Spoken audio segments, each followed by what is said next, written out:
तो ladies and ladders, आज हम बेसिकली बात करेंगे चाइना के ऊपर और आंखों को साइड करके भी बात करेंगे इंडिया के ऊपर। क्या फ्यूचर में कभी इंडिया इस चूतियों को सबक सिखा पाएगा या फिर ये नेक्स्ट टू इम्पॉसिबल है?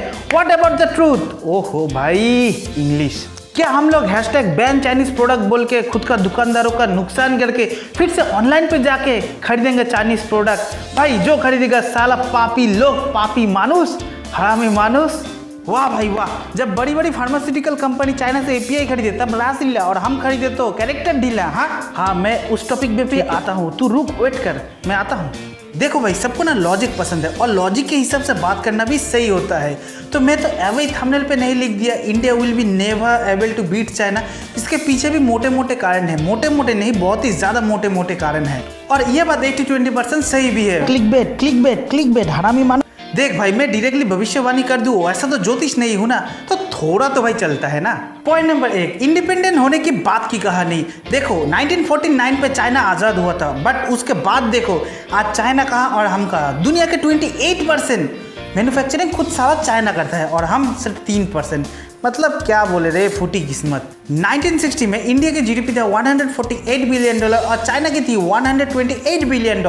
लेकिन 18 साल बाद यानी कि 1978 में जीडीपी टोटल इक्वल हो गया $233 बिलियन। और आज देखो हम लोग $3 ट्रिलियन और चाइना $14.4 ट्रिलियन।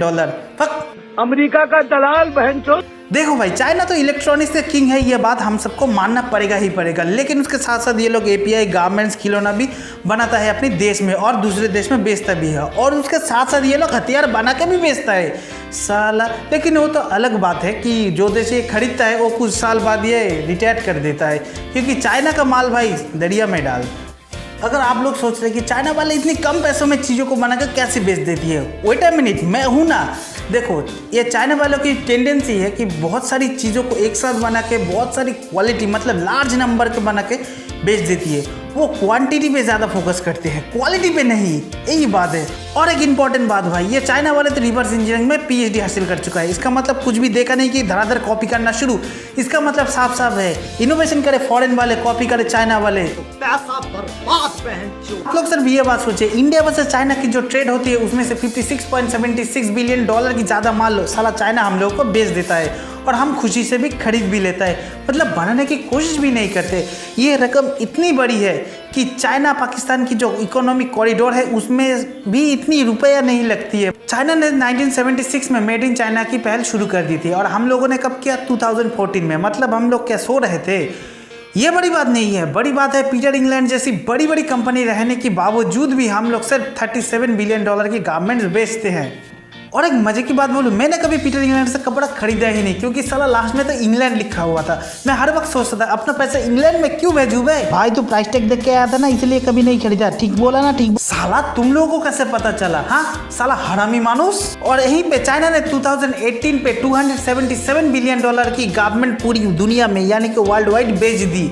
मतलब साला इतना पैसा, अबे इतना पैसा तो किसी की जीडीपी भी नहीं होती है, मतलब किसी देश जीडीपी भी नहीं होती है। साला चाइना का दलाल बहनचोद। और लेट मी नो, हमारे जो सिटीजन है यानी कि 135 इंडियन सिटीजन, वो साले एक नंबर की माँ चूती है। मतलब क्या बोले, अगर सिंपल से सिंपल चीज़ को ही ले लूँ, खिलौना ही ले लूँ जिसका बाजार है 4500 करोड़ रुपए का, उसमें से 80% खिलौना तो साला ये चाइनीज़ मार्केट में कब्जा करके रखा हुआ है बे। और एक मज़ेदार की फैक्ट बोलूँ, मतलब एक मज़े की फैक्ट बोलूँ, ये खिलौना सबसे अनसेफ खिलौना होती है बच्चों के लिए, फिर भी हम लोग खरीदते हैं। और एक मज़ेदार सा फैक्ट बोलता हूँ, चाइना नॉट ओनली बॉर्डर पे हम लोगों का साथ खेलता है, मतलब लड़ता है, हमारे आस्था के साथ भी खेलता है। मतलब क्या बोले, मेड इन चाइना वाली मूर्ति भी अब निकलने लगी। क्या होगा इस देश का?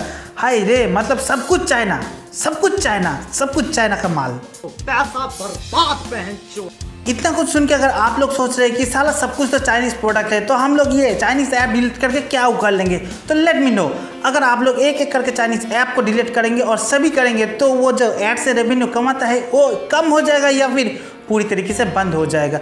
आप लोग अगर पबजी मोबाइल खेलते खेलते एडिक्ट हो ही चुके हैं, मतलब पबजी मोबाइल लाइट, तो आप लोग एक काम करिए, खेलिए लेकिन स्किन तो मत खरीदे। और आप लोग अगर सोच रहे हैं कि आप लोगों को करने से क्या होगा, तो मैं बता दूं, एक से कुछ नहीं होगा, लेकिन एक एक से फर्क पड़ता है, क्योंकि बूंद बूंद से ही सागर बनती है।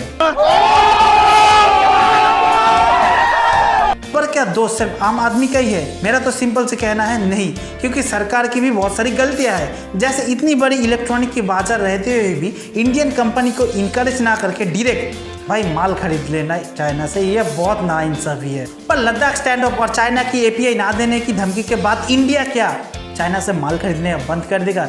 मेरा तो ये डायरेक्ट उत्तर होगा नो, क्योंकि WTO यानी कि वर्ल्ड ट्रेड ऑर्गेनाइजेशन की बहुत सारी रूल्स एंड रेगुलेशन है जो बहुत सारी है। बट हम लोग तो सब्स्टिट्यूट ढूंढ नहीं सकते या फिर मेड इन इंडिया वाली चीज को तो ले ही सकते हैं। गवर्नमेंट ये सब होने के बाद लोकल विद वोकल वाली चीज को ज्यादा से ज्यादा प्रमोट कर रही है और 12 ऐसा इंडस्ट्री को भी खोज चुकी है जिसमें हम लोग आत्मनिर्भर हो सकते हैं। बात है हम एपीआई के ऊपर, चाइना कभी भी नहीं चाहेगा कि इंडिया जैसी बड़ी एपीआई मार्केट वो खो दे, लेकिन हमारे इंडियन गवर्नमेंट 5 सालों के अंदर अंदर एपीआई इंडस्ट्री इंडिया के अंदर ओपन करना चाहती है, लेकिन ये नेक्स्ट टू इम्पॉसिबल है। बट 10 सालों में ये हो सकता है। ईज ऑफ डूइंग बिजनेस पे इंडिया का रैंकिंग है 63, इसीलिए 11 जगह से परमिशन लेनी पड़ती है एक रेस्टोरेंट खोलने के लिए। इसीलिए चाइना वर्सेस अमेरिका का जब ट्रेड वार चल रही थी तब इंडिया पे सिर्फ 3 कंपनियां आई थी, सिर्फ 3।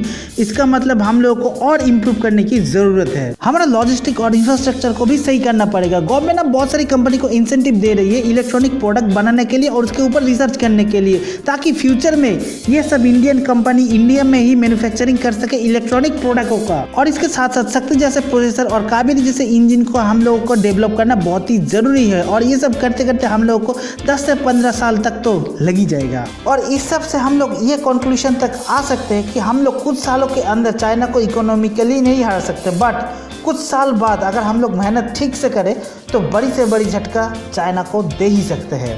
और लास्ट में इंडिया में बहुत ही ज़्यादा नेगेटिव लोग रहते हैं, इन लोगों को हम लोग लिबरल जरूर बोल सकते हैं, क्योंकि ये लोग इंडिया की तरक्की कभी नहीं देख सकता, सिर्फ यही बोलेगा कि चाइना अच्छा है, चाइना को हम कभी नहीं हरा सकता वगैरह वगैरह। लेकिन ये सब चीज़ जो ये लोग बोल रहे हैं वो लोग भूल रही है कि फ्रीडम ऑफ स्पीच की दम पे जो ये सब बात वो लोग बोल रहे हैं वो चाइना में बिल्कुल ही नहीं है। एक एग्जाम्पल दूँ तो हम सब 100 मार्क्स के लिए पढ़ते हैं, लेकिन 100 आउट ऑफ 100 पाना बहुत ही ज़्यादा मुश्किल है या फिर ये नेक्स्ट टू इम्पॉसिबल है। बट 90 से 80% तो आ ही जाती है, जिसको हम अच्छा स्कोर बोल ही सकते हैं। अगर हम लोग पूरी तरीके से आत्मनिर्भर नहीं हो सकते तो नो प्रॉब्लम, क्योंकि अगर 80% तक हो गए ना वही बड़ी बात है।